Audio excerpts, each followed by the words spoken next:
সমুদ্রের বুকে ভাসমান এক বিমানবন্দর। শুনতে সিনেমার মতো লাগলেও এটা একদম বাস্তব। এটি একটি এয়ারক্রাফট ক্যারিয়ার, বিশাল এক জাহাজ যেখান থেকে যুদ্ধবিমান উড়াল দেয়, আবার সেখানেই ফিরে এসে নামে। ইরান যুক্তরাষ্ট্র টানাপোড়েন ঘিরে ইউএসএস আব্রাহাম লিঙ্কন নামের এই এয়ারক্রাফট ক্যারিয়ারটি ঘিরে নানা আলোচনা চলছে। এটির দৈর্ঘ্য প্রায় 1092 ফুট, ওজন প্রায় 97,000 টন এবং একসাথে প্রায় 90টি বিমান বহন করতে পারে এটি। 5,000-এরও বেশি নাবিক ও মেরিন সদস্য কাজ করে এই এয়ারক্রাফট ক্যারিয়ারে। ইরাক যুদ্ধ, আফগানিস্তান যুদ্ধ, এমনকি ফিলিপিন্সে অগ্নি উৎপাতের সময় মানবিক উদ্ধার অভিযানেও এই ক্যারিয়ারটি বড় ভূমিকা রেখেছে।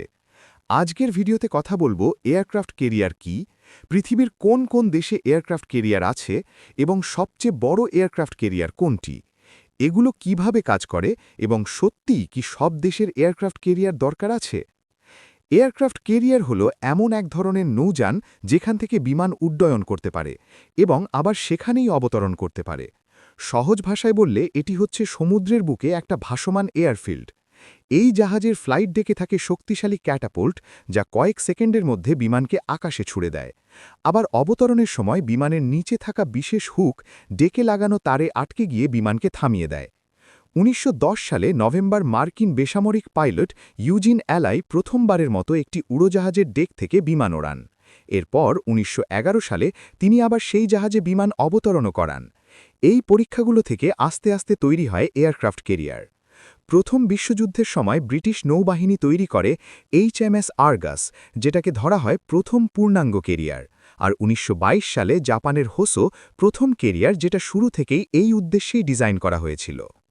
দ্বিতীয় বিশ্বযুদ্ধে এয়ারক্রাফট ক্যারিয়ার কাজ করে গেম চেঞ্জারের মতো।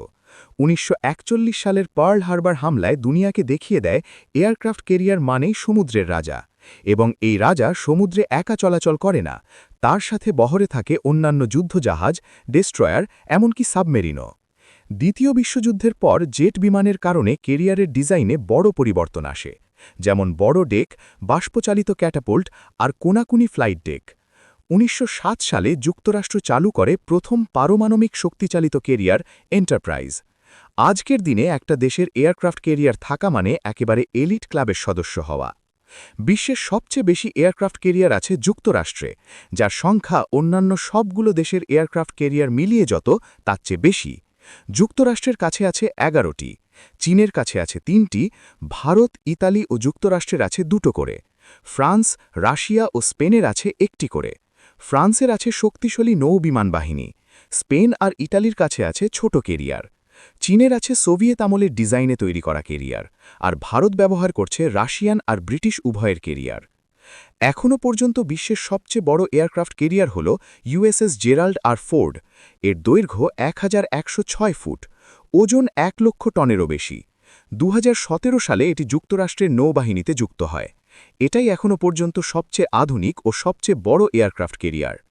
নৌ বিশেষজ্ঞদের মতে সব দেশের জন্য এয়ারক্রাফট ক্যারিয়ার দরকার নেই, কিন্তু যেসব দেশ নিজেদের শক্তি বিশ্বজুড়ে দেখাতে চায়, যারা অন্য দেশের বিমান ঘাঁটির ওপর নির্ভর করতে চায় না, তাদের জন্য এয়ারক্রাফট ক্যারিয়ার একটি বড় সুবিধা।